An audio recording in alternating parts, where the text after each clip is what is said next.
दलाई लामा बनाम चीन। जी हां, दलाई लामा ने अपने उत्तराधिकारी को लेकर वो बयान दिया है जिससे बीजिंग की नींव हिल गई है।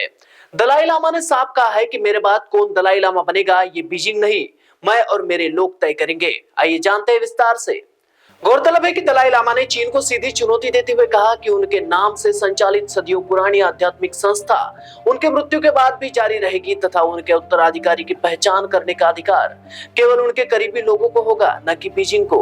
इस सप्ताह के अंत में अपने 90वें जन्मदिन से पूर्व प्रार्थना समारोह के दौरान बुधवार को चलाए गए एक वीडियो संदेश में 14वें दलाई लामा ने कहा कि गादेन फोड्रंग ट्रस्ट, जो उनके मामलों का प्रबंधन करता है, उनके पुनर्जन्म की खोज की देखरेख करेगा।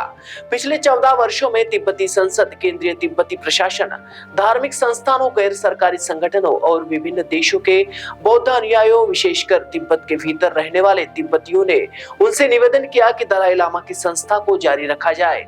इन अनुरोधों को स्वीकार करते हुए बुधवार को अपने निवास स्थान मैगलोडगंज में दलाई लामा ने घोषणा की कि दलाई लामा की परंपरा जारी रहेगी। उन्होंने यह भी स्पष्ट किया कि भविष्य के दलाई लामा के पुनर्जन्म की पहचान की जिम्मेदारी केवल गादेन फोड्रंग ट्रस्ट की होगी, जो उनके कार्यालय द्वारा संचालित है। इस प्रक्रिया में तिब्बती बौद्ध परंपराओं के प्रमुखों और धर्म रक्षकों से परामर्श लिया जाएगा और मान्यता की प्रक्रिया परंपरागत रीति रिवाजों के अनुसार की जाएगी। दलाई लामा ने यह दोहराया कि इस विषय में किसी अन्य संस्था या सरकार को हस्तक्षेप करने का कोई अधिकार नहीं। तिब्बती बौद्ध धर्मगुरु दलाई लामा ने 24 सितंबर 2011 को तिब्बती बौद्ध परंपराओं के प्रमुखों की बैठक में एक ऐतिहासिक बयान जारी किया था। इस बयान में उन्होंने अपने पुनर्जन्म और दलाई लामा संस्था के भविष्य को लेकर स्पष्ट विचार रखे थे। दलाई लामा ने याद दिलाया कि 1969 में उन्होंने यह सार्वजनिक रूप से कहा था कि भविष्य में दलाई लामा की पुनर्जन्म परंपरा जारी रहनी चाहिए या नहीं, यह तिब्बती जनता और संबंधित लोगों को तय करना चाहिए।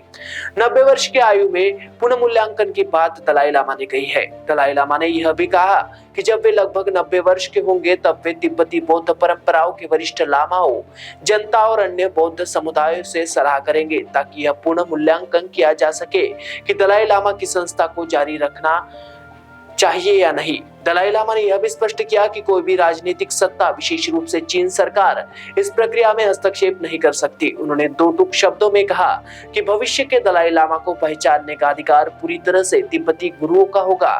गादेन फोड्रंग ट्रस्ट को मान्यता की जिम्मेदारी। उन्होंने यह ऐलान किया कि भविष्य में किसी दलाई लामा के पुनर्जन्म की मान्यता केवल गादेन फोड्रंग ट्रस्ट, जो उनके कार्यालय द्वारा संचालित है, उन्हीं को होगी। यह ट्रस्ट तिब्बती बौद्ध परंपराओं के प्रमुखों और धर्म रक्षकों से परामर्श कर परंपरागत तरीकों से मान्यता देगा। दलाई लामा तिब्बती बौद्ध धर्म के सबसे प्रमुख आध्यात्मिक नेता है, जिन्हें अवलोकितेश्वर, करुणा के बोधिसत्व का अवतार माना जाता है। उनकी पुनर्जन्म की परंपरा सदियों पुरानी है और प्रत्येक नए दलाई लामा को विशेष धार्मिक प्रक्रियाओं के तहत खोजा और मान्यता दी जाती है। चीन सरकार पहले ही संकेत दे चुकी है कि वह अगला दलाई लामा अपने तरीके से तय करेगी, जिसे तिब्बती समुदाय और दलाई लामा ने पूरी तरह खारिज किया है।